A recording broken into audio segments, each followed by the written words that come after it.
자, 히브리서 3장이 되겠습니다. 1절만 먼저 한번 읽어볼까요?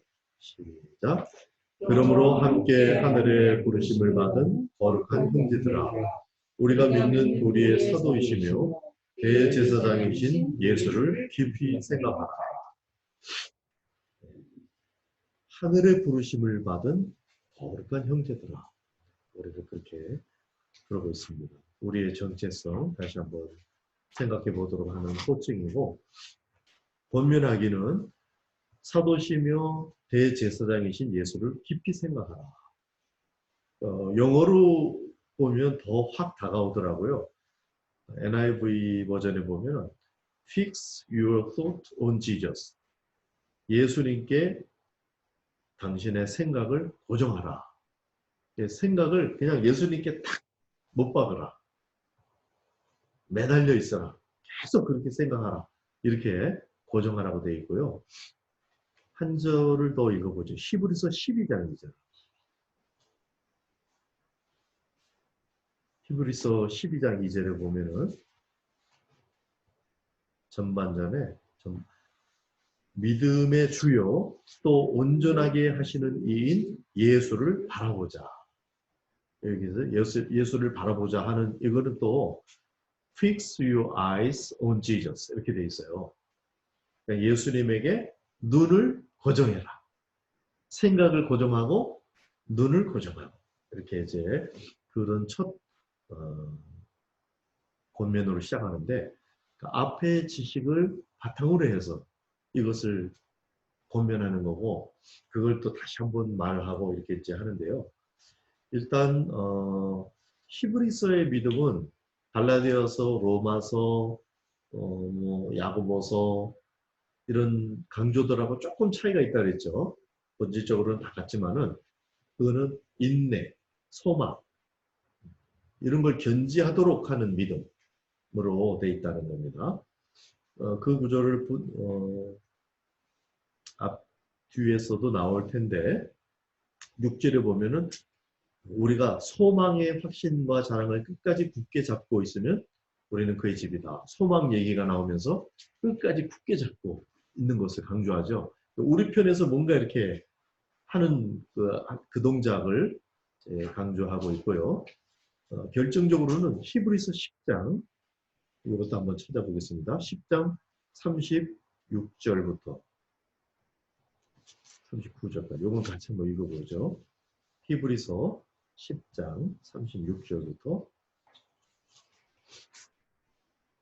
읽어볼까요? 시작. 너희에게 인내가 필요함은 너희가 하나님의 뜻을 행한 후에 약속하신 것을 받기 위함이라. 잠시 잠깐 오면 오실 이가 오시리니 지체하지 아니하리라. 나의 의인은 믿음으로 말미암아 살리라. 또한 뒤로 물러가면 내 마음이 그를 기뻐하지 아니하리라 하였느니라. 우리가 뒤로 물러가 멸망할 자가 아니요 오직 영혼을 구원함에 이르는 믿음을 가진 자입니다. 구약의 하박국서의 믿음을 인용하면서 이야기하면서 첨언을 합니다. 믿음으로 살리라. 또한 뒤로 물러가면 내 마음이 그를 기뻐하지 않아. 그러니까 버티는 거, 인내하는 거, 견고히 붙잡는 거 이런 거를 하고 있죠. 한 번 더 39절에는 물러가 멸망할 자가 아니요. 이렇게. 그래서 히브리서의 믿음은 그렇게 우리 쪽에서 좀 견고하게 붙잡고 인내하고 하는 것을 얘기해 주는데요. 그러니까 한마디로 하면은 우리의 중심을 잘 이렇게 정조준 해가지고 그 다음에 예수님께만 생각과 눈을 딱 고정해라. 이게 사격 해보셨어요? 사격하면은 가름새와 가름자라는 게 있어요. 총에. 그래서 요 앞부분에 눈 가까이 되는 게 이게 뭐죠? 대사님? 가름새와 하여튼 그런 게 있는데 저쪽 총 끝에 있는 거. 요 두 개를 딱 이렇게 해갖고 그렇게 하고 호흡을 못 치고 딱 쏘면 그게 맞는 거예요. 그거죠. 그러니까 정조준 한다는 게 우리 마음 중심을 바르게 하고 그 다음에 예수께 고정하고. 마음이 제대로 정조준이 안 된 상태에서 고정할 수도 있는 거예요. 뭐 이기심으로 주님을 한다든지 이것도 할 수도 있고, 마음은 굉장히 뭐 잘한다고 했는데 이게 잘 되지는 않죠, 사실. 그래 놓고 엉뚱한 데, 예를 들어서 엉뚱한 데라는 게 아주 엉뚱한 데가 아니고 예수님께 고정을 안 하고 천국에 만약에 고정을 했다. 이것도 빗나가는 거예요. 천국이 천국일 수 있는 이유는 예수님 때문이거든요. 그래서 이제 그런 것을 얘기하고, 그래서 이게 잘 체질화되고 정조준돼서 체조하듯이 아침마다 이렇게 체조하고 이렇게 반복하잖아요. 똑같은 동작을. 그게 건강에 좋고 하듯이 이걸 그렇게 하는 겁니다. 그래서 지금 예수님 바라보라 그러면 좀 뭔가 이렇게 있어야 돼요. 사전 막연하게 예수님 바라보고 그거 뭐 맨날 예수만 바라보고 어떻게 살아. 그게 아니고 예수님을 바라보라 그럴 때 이 사전 지식이 필요한데요. 그게 이제 히브리서 1장부터 쭉 얘기한 내용을 지금 오늘 얘기할 것까지 하면은 첫 번째 모세에 대해서 좀 알 필요가 있어요.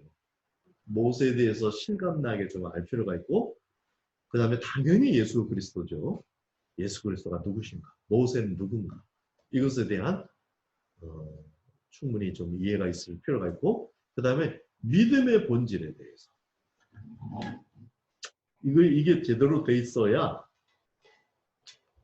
예수님을 깊이 생각하는 것이 효과적으로 이렇게 나타나고, 네 번째는 안식의 본질입니다. 안식.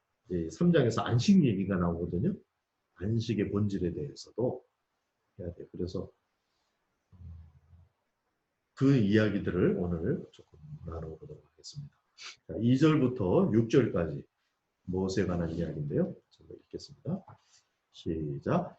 그는 자기를 세우신 이에게 신실하시기를 모세가 하나님의 온 집에서 한 것과 같이 하셨으니, 그는 모세보다 더욱 영광을 받을 만한 것이 마치 집 지은 자가 그 집보다 더욱 존귀한 같으니라. 집마다 지은 자가 있으니 만물을 지으신 이는 하나님이시니라. 또한 모세는 장래에 말할 것을 증언하기 위하여 하나님의 온 집에서 종으로서 신실하였고, 그리스도는 하나님의 집을 맡은 아들로서 그와 같이 하셨으니, 우리가 소망의 확신과 자랑을 끝까지 굳게 잡고 있으면 우리는 그의 집이라. 여기서 모세에 대해서 하는데, 왜 하필이면 많은 사람들 중에 모세를 이제 논하냐면은 이 당시에 유대인들 지도자들의 생각 때문에 그렇습니다. 요한복음 9장 28절을 보면은 예수님 이 바리새인들이 욕하면서 제자들에게 너는 그의 제자나 우리는 모세의 제자다 이렇게 말을 해요. 또 병 나은 사람이 이제 하고의 대화할 때, 그러니까 자기들은 모세의 제자라는 의식이 굉장히 있단 말이에요. 그래서 사실 예수님하고 모세하고는 상대가 안 되는 대상이에요. 그런데도 불구하고 사람들의 생각이 그렇기 때문에 비교를 해주는 거죠. 모세보다 뛰어난 그 아들에 대해서 이제 이야기를 하고, 아까 제가 하나 빼뜨렸네요. 사전 지식 중에 그 천사도 마찬가지입니다. 그래서 모세와 비교하고 천사와 비교하고 이렇게 하죠. 모세와 비교하는데, 자, 2절에 보니까 모세는 일단 신실했어요. 자기를 세우신 이에게 신실하시기를, 이거는 예수님 얘기인데 모세가 하나님 온 집에서 한 것 같이. 그러니까 모세도 신실했다는 거죠. 모세, 그러니까 신실이라는 이 단어, 이게 바로 우리가 자주 얘기하는 믿음이라는 단어입니다. 피스테스라는 단어고, 그래서 그러니까 모세도 신실했는데 예수님도 당연히 신실하셨다. 근데 모세와 예수님을 비교하자면 집과 집을 지은 자 수준이다. 피조된 만물과 창조주 하나님, 이게 더 실감이 날지 모르지만은 모세는 피조된 만물 중에 지극히 작은 한 사람이잖아요. 근데 창조주와 지금 대비를 시키는 정도니까 그 감각을 알으라는 거죠. 그렇게 하면서 모세를, 그러니까 모세를 우리가 잘 이해하면 이해할수록 상대적으로 예수님을 더 잘 이해할 수 있는 이런 게 있는 거죠. 그래서 그냥 단순히 모세 사람 뭐 이렇게 정도만 아니라 모세가 사람 중에 얼마나 빼어난 굉장한 사람이었는지를 이해하면 더 그 하나님 예수님에 대한 그 마음이 더 커지겠죠. 그래서 일단 보면 신실함이었다. 그다음에 모세 오경 그러잖아요. 모세가 그렇게 하나님의 말씀을 지금 집대성해준 그런 어른이고 믿음의 어른이고 모세 오경 그러면 성경 전체 중에 앞부분에 5권 이런 정도가 아니고 그 모세 오경을 중심으로 해서 역사서가 있고 선지서가 있고 이런 거거든요. 그리고 신약이 또 연결돼요. 그러니까 전체 성경이 기반이 되는 모세 오경과 관련된 주인공이 모세다 이 말. 그러니까 사실 그 사람들이 나는 모세의 제자다 이렇게 할 만하죠. 사람들 사이에서. 그리고 출애굽의 리더 아닙니까? 이거는 그냥 리더 이끌어냈다 어떻게 하다 보니까 그런 정도가 아니고 진짜 전부를 다 갖춘 탁월한 리더예요. 리더십이나 겸양이나 지식이나 이런 모든 거를 다 갖춘 그런 사람이라고 할 수 있고 또 민수기 12장 3절 같은 데 보면 지면에서 가장 온유했다 이렇게 평가합니다. 야, 이런 평가 엄청나죠.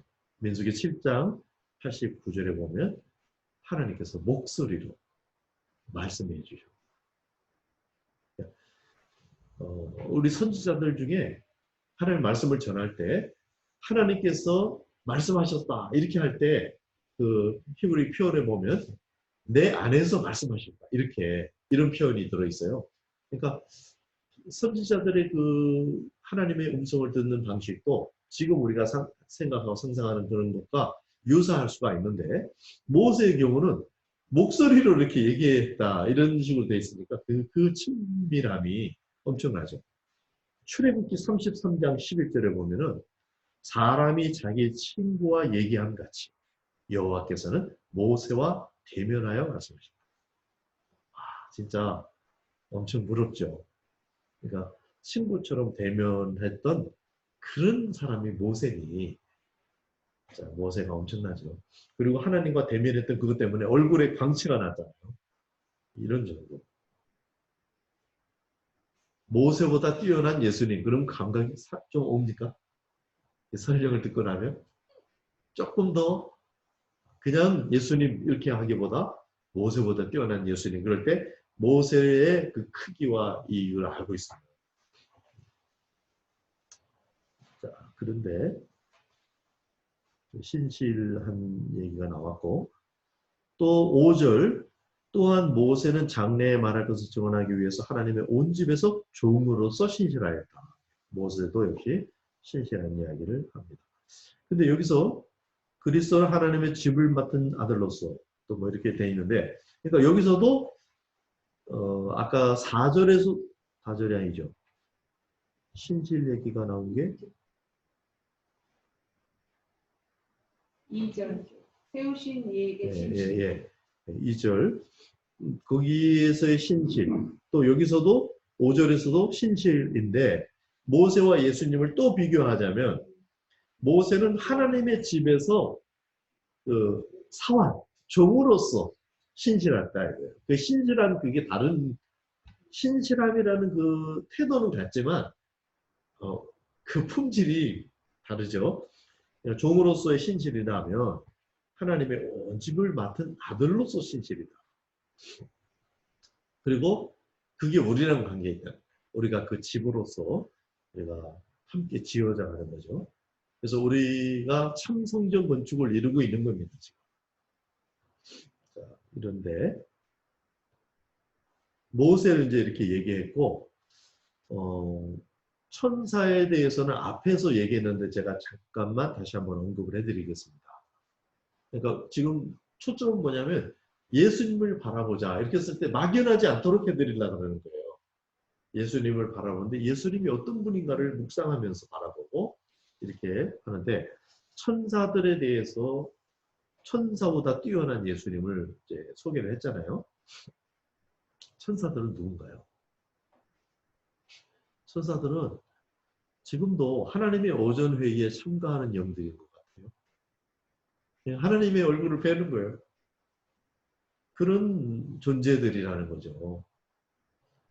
그리고 아마도 영계의 찬양대 또는 친위대, 그 주님 옆에서 잘 호위하는, 그런가 하면 어떤 또 싸움을 한다면 군대, 이런 역할을 다 하는, 그래서 이제 천사장을 군대장관이다. 천사장이라기보다 어떤 천사를 군대장관이다. 이렇게 얘기를 했죠. 여호수아 5장 14절인데요. 그런 존재들이고, 그 다음에 이 천사들을 얘기할 때 능력이라는 말이 굉장히 많이 붙습니다. 능력의 천사. 데살로니가 후서 1장 7절에 보면은 후반절에 주 예수께서 자기의 능력의 천사들과 함께 하늘로부터 불꽃 가운데 나타나실 때에, 미래의 이야기를 얘기하는데 능력의 천사들, 그러니까 능력이 많은 존재라는 거예요. 우리보다 현재, 그러니까 신분상으로는 이제 좀 이따 나오겠지만은 우리는 구원 얻는 후사들인데, 그 천사들은 그 구원 얻는 후사들을 위해서 심부름 하는 존재들이죠. 그럼에도 불구하고 능력면에 있어서 현재 우리보다 훨씬 큰 능력을 갖고 있다. 에베소서 1장 21절에도 보면 모든 통치와 권세와 능력과 주권과 이 세상뿐 아니라 오는 세상에 일컫는 모든 이름 위에 뛰어나게 하시고 할 때, 아마도 이거는 천사들을 지칭하는 것 같은데, 통치, 권세, 능력 이런 것들 다 언급하면서 능력이 들어가 있고요. 시편 103편 20절에 보면 능력이 있어 여호와의 말씀을 행하며 그의 말씀의 소리를 듣는 여호와의 천사들이요 여호와를 성축하라. 고린도전서 12장 10절에 은사 목록 중에 능력 행하는 그런 얘기도 있죠. 이것은 뭐 정확한 어떤 교리로 정립된 것은 아닌데, 제가 제 경험에 이 은사라는 게 하나님께서 우리에게 뭔가 능력을 주셔서 그걸 이제 우리를 통해서 나타나는데, 한 번은 이제 제가 그 뉴질랜드에서 이제 말씀을 전하고 있는데, 하여튼 조금 신비한 현상들이 좀 있었어요. 말씀을 전하는 중에. 그래서 이렇구나, 이럴 수도 있구나, 그렇게 생각을 했는데, 나중에 내려와서 대화를 하는데 그 한 분이 그러더라고요. 제가 이렇게 말씀을 전하는데 내 뒤에 큰 천사가, 굉장히 위험 있는 큰 천사가 이렇게 호위를 하고 있더라고요. 그러니까 그냥 말씀이 사람이 전하는 말씀으로 들린다기보다는 어떤 막 그래서 굉장히 자기가 은혜를 받은 거죠. 근데 평상시하고 다르게. 그러니까 제가 그 얘기, 저는 뭐 그런 감각도 없고 본 적도 없습니다만 그런 이야기를 들으면서, 그리고 이제 그 효과가 굉장히 은혜가 많고 진짜 굉장히 변화되는, 도움이 되는 그런 기회가 되고, 그랬던 것을 볼 때 우리가 능력이 적지만은 천사들이 도와주면은 그럴 수 있겠다. 능력의 천사. 천사들이 어떤 믿음에 의하면 이 믿음도 일리가 있는 건데요. 여기 우리들 돕는 천사들이 있다는 거예요. 권사님을 항상 같이 돕는 천사가 있다는 거예요. 예수님이 있다, 성령님이 있다 그래도 되잖아요. 근데 천사가 옆에서 돕는다 그러면 더 실감나 하는 사람들이 있긴 있어요. 천사 이응집. 그런 천사 말고 여기서 성경에서 말하는 진짜 영적인 천사. 그래서 진짜 그렇게 지키고 보호하고 능력으로. 15장 고린도전서 15장 24절에도 그 후에는 마지막이니 그가 모든 통치와 모든 권세와 능력을 멸하시고, 여기는 약간 타락한 천사들을 지칭하는 것 같죠. 나라를 아버지 하나님께 바칠 때라. 어쨌든 능력이 있다. 지금 천사와 예수님과 비교할 때, 천사? 뭐 아무것도 아니고 처음부터 이렇게 한 사람들한테는 그 비교가 무의미할 수도 있겠지만, 천사 그러면 확 신감이 나는 사람들이 있어요. 진짜 막 그걸 봤다든지, 요한, 여호수아 막 확 엎드러졌거든요. 그런 위험 있는 천사들을 보는데, 그 천사하고 비교하면서 천사보다 뛰어나신 예수 그리스도. 천사는 그냥 부리는 영이다. 이렇게 소개를 하고 있는 것입니다. 그래서 우리가 지금 이런 이야기를 나누는 이유는 예수님을 생각할 때 그 풍성함이 이제 있도록 하기 위해서 말씀을 드리는 거고요. 자, 드디어 이제 예수님에 대해서 한 번 더 언급을 해야 되는데, 7절부터 그러므로 성령이 이르신 바와 같이 오늘 너희가 그의 음성을 듣거든, 예수님의 음성인 거죠. 광야에서 시험하던 날에 거역하던 것 같이 너희 마음을 완고하게 하지 마라. 여기 완고하게 하지 말라. 이 말은 반대로 신실하게 하라는 말이죠. 내 마음이 제대로 정조준 되도록 그렇게 하라. 완고하다. 마음의 중심 태도가 완고하다는 것은 자기가 자기 주인인 상태에서 딱 고정된 거예요. 하나님이 하나님 되심을 잘 알지 못하고 자기가 주인인 상태로 딱 이렇게 고정되어 있는 상태를 완고하다 이렇게 말하는데, 이 완고함에 대해서 경고합니다. 완고함의 반대는 신실함이라고 할 수 있겠는데요. 신실함은 믿음이라고 그랬습니다. 8절에 그랬고 13절도 한번 읽어보겠습니다. 시작. 오직 오늘이라 일컫는 동안에 매일 피차 권면하여 너희 중에 누구든지 죄의 유혹으로 완고하게 되지 않도록, 역시 완고하지 않도록. 또 한 번 더 나오는데요.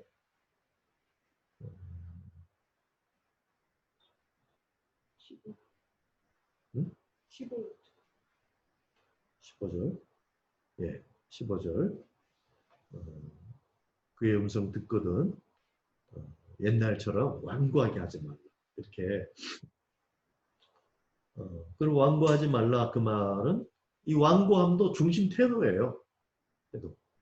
그걸 제대로 해라. 이 말은 신실함을 얘기해요. 예수님의 신실함, 모세의 신실함 그렇게 하듯이 신실함에 대해서 얘기를 하는데, 그래서 이 신실함이라는 믿음에 대해서 조금 더 우리가 정리하는데, 이건 굉장히 중요한 내용인데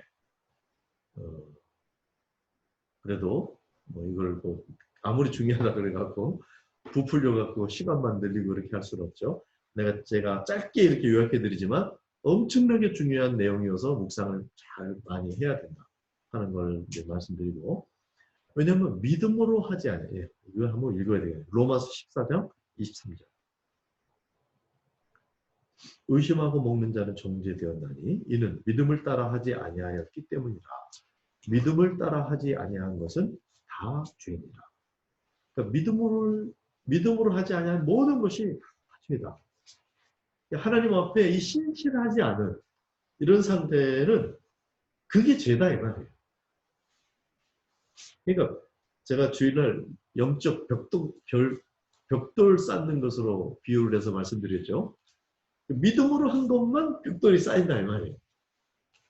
오늘 살아도 하나님 앞에 신실한 그 중심 태도가 딱 이루어진 그것만 영적인 벽돌이 돼서 쌓이는 거지, 그렇지 않은 거는 죄와 같고 사망과 같다. 이런 거예요. 그래서 여기 이제 그 믿음에 대해서 오해들이 있기 때문에 제가 그 부분을 잠깐 교정을 돕기 위해서, 초점을 돕기 위해서 말씀드리면, 첫 번째 여기서 믿음은 교리에 대한 동의로서의 믿음만을 얘기하는 게 아니다. 물론 믿음 속에는 그게 들어가요. 근데 보통 우리 신자들이 거의 믿음 그러면 이것만 생각해요. 교리, 말씀에 대한 동의. 이걸 믿음이라고 생각해요. 이게 믿음이 아닌 건 아닙니다. 그런데 진짜 성경에서 말하는 믿음은 그것만이 아니고 그런 정도가 아니다 이 말이에요. 그 말씀 드리려는 거고, 그래서 이 믿음을 믿음 때문에 이제 결과가 나타나요. 이렇게 열매가 맺혀져요. 그게 여러 가지로 맺힐 수 있는데, 그 이재철 목사님 같은 경우에 그것을 막 24가지, 몇 가지로 이렇게 펼쳐서 설명을 했죠. 근데 그런 것들은 이제 열매고, 그럼 그 열매, 이제 열매가 잘 안 맺혀졌을 때 열매의 주사를 놓는 게 아니죠. 뿌리에 뭔가 손을 봐야 되잖아요. 그래서 뿌리로서의 믿음을 우리가 알아야 돼요. 그걸 믿음의 본질 이렇게 얘기할 수 있죠.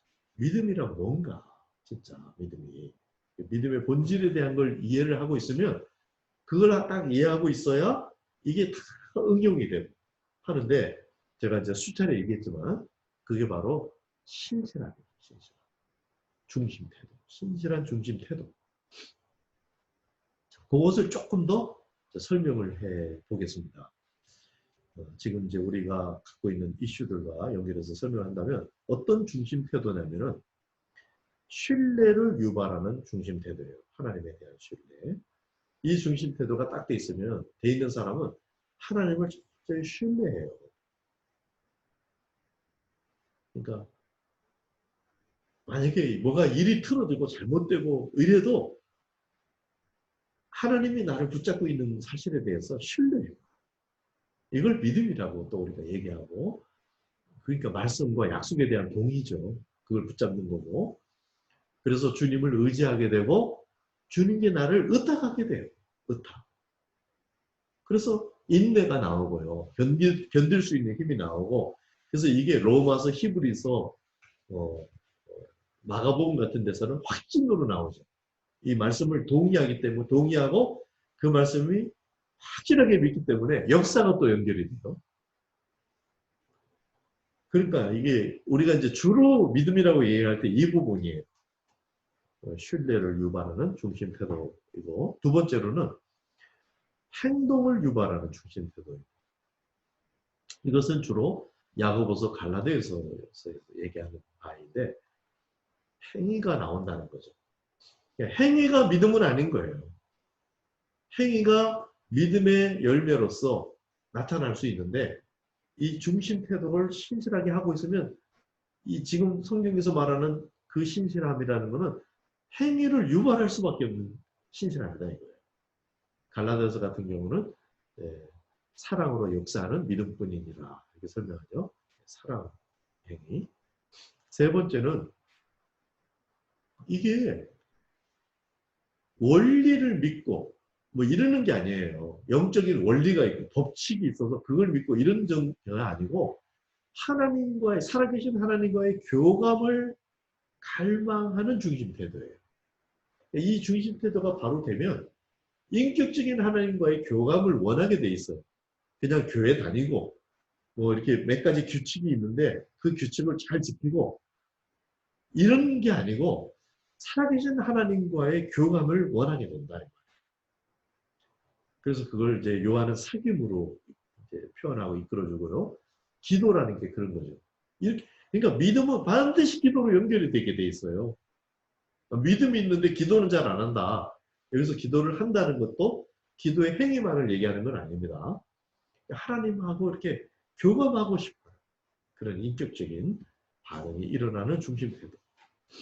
주님과의 친밀, 로맨스 이런 게 이 안에서 되는 게 정조준된 중심 태도가 하는 거고요. 이렇게 세 가지가 이제 핵심 내용인데 거기서 이제 하박국서에서 얘기하는 그 믿음의 두 단어가 있었죠. 기억하십니까? 정직과 겸손인데 이것을 좀 더 믿음의 중심 태도로 좀 더 첨언을 한다면 네 번째가 되겠죠. 내면을 있는 그대로 보일 수 있는 중심 태도예요. 뭔가를 가리고 막 뭐가 덧붙여지고 더럽혀지고 이렇게 갖고 불투명하고 그런 게 아니고 굉장히 투명한 정직. 결핍이 있으면 결핍이 있는 것도 이게 드러나요. 하나님께. 근데 원망을 하는 거는 아니죠. 원망도 뭔가 모자람이 있어서 원망이 나오겠는데 네, 그래서 요 단어로 끝나지 않고 다섯 번째를 얘기를 해야 돼요. 그게 이제 겸손인 건데. 그래서 기도. 그래서 예수님께서 천국이 이 아이들과 같은 사람들의 것이다. 이럴 때도 그 아이의 유치함을 얘기하는 게 아니고 투명한 그런 상태. 속마음이 막 이렇게 다 드러나 보이는 그런 상태를 말하는 거고. 그래서 내면을 그대로 표현하는 중심태. 하박국서가 그걸 말하고 있습니다. 그 다음에 마지막으로 이 중심태도는 최고의 피조물로서 창조주께 합한 중심태도예요. 그게 겸손입니다. 하나님을 경외하는 그 마음에서부터 오는 겸손. 그래서 이 정직과 겸손은 항상 같이 가야 되는 거죠.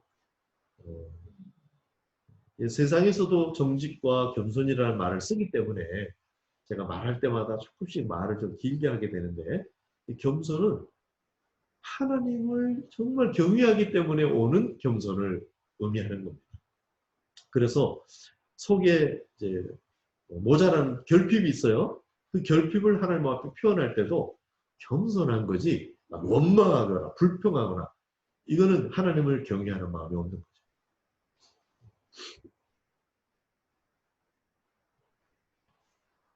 또 이 정직함, 이 투명성이 있으면은 이 결핍을 가지고 하나님께 나아가게 되기 때문에 이것이 있을 때 아까 1, 2, 3번으로 얘기했던 그 중심 태도들. 그러니까 이게 한꺼번에 지금 한 가지 초점을 말하기 위해서 5가지로 말했을 뿐입니다.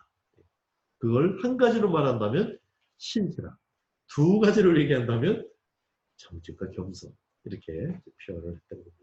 그래서 이 믿음에 대해서 자 주님을 바라보라. 그런데 뭔가 주님이 나에게 이렇게 말을 걸었을 때 상황이나 뭐 말씀이나 내면의 어떤 음성이나 뭘 통해서도 말을 걸었을 때 내가 완고해지지 않고 신실하게 내 마음 중심 태도를 바꿔라. 그걸 얘기하려고 지금 믿음에 대해서도 이야기를 한 겁니다. 자, 그러면 18절 17절부터 읽을까요? 시작. 또 하나님이 40년 동안 누구에게 노하셨느냐? 그들의 시체가 광야에 엎드러진 범죄한 자들에게가 아니냐? 또 하나님이 누구에게 맹세하사 그의 안식에 들어오지 못하리라 하셨느냐? 곧 순종하지 아니하던 자들에게가 아니냐? 여기 진짜 지금 이제 광야에서 생활했던 그런 사람들에 대한 이야기를 이제 인용하는 겁니다. 그러면서 안식 얘기가 나옵니다. 안식으로 데리고 가려고 그랬는데 너희들은 진짜 안식에 못 들어간다. 이렇게 한 적이 있다는 거예요. 누구에게? 여기 순종하지 아니하는 자. 이게 바로 아까 마음을 완고하게 한 사람들이죠. 신실하지 않은 사람들이죠. 그렇게 했고 그러면 신실한 자, 믿는 자들에게는 어떻게 하느냐? 안식에 들어가게 하려고 한다는 거예요. 그러면 안식이 뭐냐를 좀 이해해야 되겠죠. 주님을 바라볼 때 그 안식까지 도착할 필요가 있는 거죠. 우리의 생각과 이런 게. 그 첫 번째는 일단 이 그 구약의 상황에서는 가나안 땅에 진입하는 것이 안식이었어요. 1차적으로는. 그러나 사실 들어가 보세요. 전쟁이 기다리고 있고 막 그런데 그게 무슨 안식이겠어요. 그래서 상징적인 어떤 방향성이거든요. 근데 들어가서 율법을 수행하고 이렇게 하는 중에 안식을 사람들이 배우게 되는데 그 안식은 뭐냐면 본래대로 회복하는 안식을 말하는 거죠. 그래서 일주일에 한 번씩 안식일을 가지면서 이게 도대체 뭔데 매주 이렇게 할까? 뭐 이런 생각도 해야 될 거고 이제 그러면서 안식에 대한 묵상. 안식을 심지어는 어기면 사람이 죽기도 하고 이게 도대체 뭔데 하나님이 이렇게 중요시 할까? 이런 생각을 해야 되겠죠? 근데 결국은 이 본래대로 회복하는 그래서 안식년이 7번 겹친 다음 해를 희년이라고 하잖아요. 완전히 회복되는 거. 그리고 오순절도 그런 거죠. 안식일 7번 다음에 이제 성령이 임하는 그런 안식의 그 개념 속에는 회복, 본래대로의 회복이라는 아이디어가 있는데 우리 인류에 있어서 본래대로 회복 그러면 아담이 생각나는 거죠. 아담과 에덴 동산 생각날 수 있죠. 그 다음에 세 번째 안식에 대한 거는 쉼으로서의 안식입니다. 마음의 쉼 그러면 육체의 쉼도 되죠. 마음의 쉼 그럼 평강이겠죠. 샬롬 이런 거 있죠.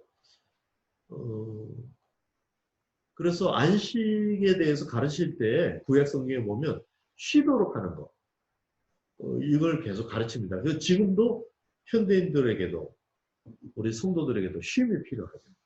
이거는 인간에게 이게 쉼이 필요하다는 걸 계속 가르치는데 사실 이 쉼도 결국은 마음의 쉼이요 영혼의 쉼인데 이 쉼이 어디까지 가느냐 이제 좀 더 물살을 볼게요. 자, 이제 여기 본문에 직접 연결은 안 되지만 이제는 아담을 생각할 때 그 당시에 안식일을 처음 맞이할 때 아담이 막 노동을 한 게 아니거든요. 6일째 창조돼가지고 아주 뭐 최고의 컨디션이에요. 근데 그 다음날 바로 쉽니다. 아담이 쉬어요. 근데 아담이 쉬는 건 또 우리가 상상이 되는데 하나님이 쉬셔요. 하나님이 안식을 가져요. 이게 뭘까요? 하나님이 안식을 하신다? 그러니까 아담의 안식과 하나님의 안식이 겹쳐져 있다는 거예요. 그래서 다섯 번째 이걸 어디로 가냐면 데이팅으로서의 안식이다. 사귑. 사람과 하나님과의 사귑. 아담과 하나님과의 그 사귑으로 아까 회복을 얘기하면 어디로 회복이겠어요? 그 사귑으로의 회복이다.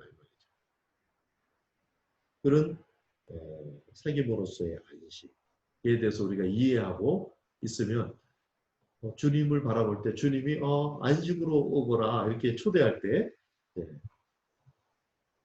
안에서 그런 것이 이해가 되고 발동돼야 되겠죠.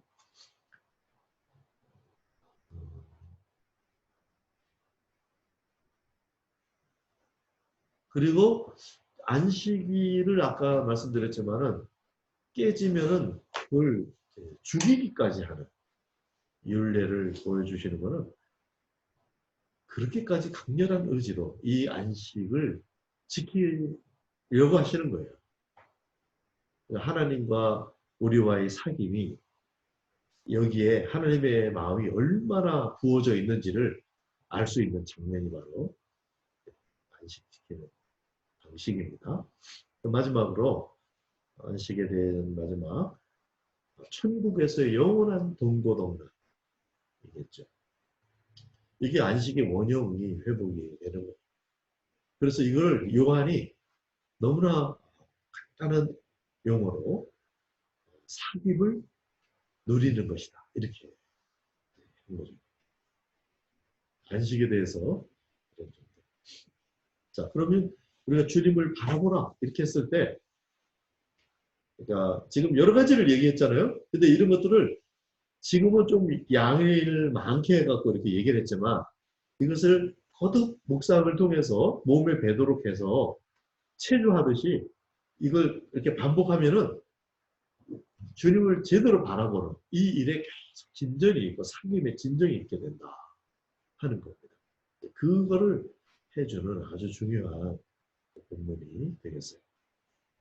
그러면서 지금까지 얘기한 것을 좀 더 진전되는 언어 용어로 좀 더 조정을 합니다. 이거는 아까 얘기한 것보다 더 진전된 중요한 겁니다. 또 말씀드리면 그러니까 믿음의 목표, 이 중심 태도, 우리가 신실해야 되는 이유, 이것의 목표가 뭐겠어요? 지금 우리가 말한 단어 속에 있거든요. 안식이에요. 안식. 그게 사귑인 거고요. 그러니까 믿음의 목표는 안식이다. 그럼 믿음의 본질은요? 신실하죠. 신실, 중심. 근데 믿음의 결국, 그러니까 우리가 이제 중심태, 믿음을 딱 유지해갖고 저쪽의 목표, 이건 많은데 이 믿음, 이 안에 있는 믿음 자체의 목표, 제가 제대로 전달하고 있나요? 네. 네. 믿음이 어느 정도까지 가기를 원하는가? 그러니까 그게 이제 그걸 성경에서는 믿음의 결국 곧 영혼 구원이다 이렇게 말했죠. 그거는 성화입니다. 성화, 영화. 지정의가 하나님 아버지의 의중과 통하는 사이가 되는 거예요. 하나님의 신실만이 신실만을 만나요, 사실. 그래서 하나님이 신실하기 때문에 우리가 신실해지는 만큼 하나님과 잘 통하는 사이가 되는 거죠. 그게 되는 단계의 믿음까지 가는 것이 믿음의 목표다. 아까 처음에 말한 믿음의 목표는 궁극적으로 안식에 도착하는 거, 그런 관계가 되는 거고, 믿음 이 자체가 어느까지 성장하게 하는 것이 목표냐 했을 때는 믿음의 결국 곧 영혼의 구원. 영혼의 구원이라는 걸 천국 가는 걸로만 이해하면 안 됩니다. 우리의 지력, 감성, 의지 이런 것들이 정말 성숙해져 갖고 그런 상태 성숙해져서 주님을 닮고 하나님과 잘 통하는 관계.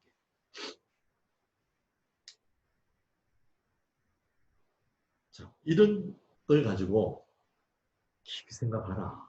예수님을. 시선을 고정해라. 지금까지 말한 이러이러한 분과의 사귐을 누리는 지금 이것을 잘 누리고 생각하고 취하라. 자, 이제 개인 기도 속에서 주님을 바라보라. 주님을 생각해라.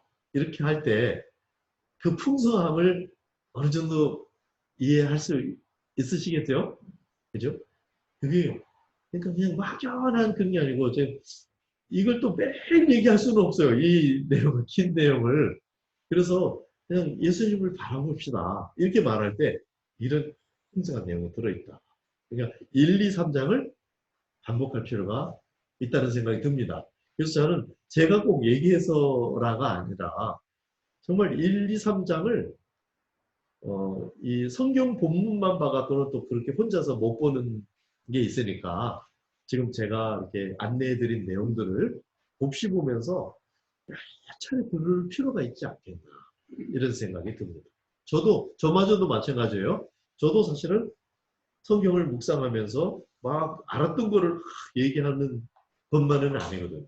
묵상하면서 새로 정리되는 게 있고 그래서 저도 이게 또 저를 통해서 정리되는 것도 다시 듣고 이렇게 하거든요. 그러면 또 그게 깊어지고 이런 감사가 있거든요. 히브리서 3장을 또 그렇게 활용해 주시기를 바라고 1절만 다시 한번 읽고 마치도록 하겠습니다. 자, 1절 읽기 전에 히브리서 1장에 얘는 믿음에 대한 총론을 말씀드렸어요. 그런 다음에 히브리서 서론을 말씀드린 겁니다. 신약 속의 구약으로서의 히브리서 이거를 말씀드렸고 그 다음에 예수 그리스도가 누구신가? 주요, 창조주요, 섭리주요, 구속주이신 그분을 이제 말씀드렸고 2장에서는 우리가 거기에 뿌리를 다 박아야 된다. 어디에 뿌리를 박아야 되냐? 예수 그리스도의 뿌리를 박아야 된다. 이게 이 땅도 아닐 뿐만 아니라 심지어는 천국도 아니다. 예수님에게 그 뿌리를 박아야 되고 그 다음에 예수님이 지금 우리에게 베풀어 주시는 구원의 크기 이것을 우리가 알아야 한다. 거기에 뿌리를 놓아야 된다. 그 다음에 그 구원의 높이와 깊이와 폭에 대해서 말씀드린 거예요. 2장에서 그것을 이런 걸 기초로 해서 3장에서 그 예수 그리스도를 깊이 생각해요. Fix your thought on Jesus. Fix your eyes on Jesus. 기도 생활에서 이것을 활용하게 되시길 축복합니다. 자, 히브리서 3장 마쳤습니다. 질문과 대화 시간 좀 갖도록 하겠습니다.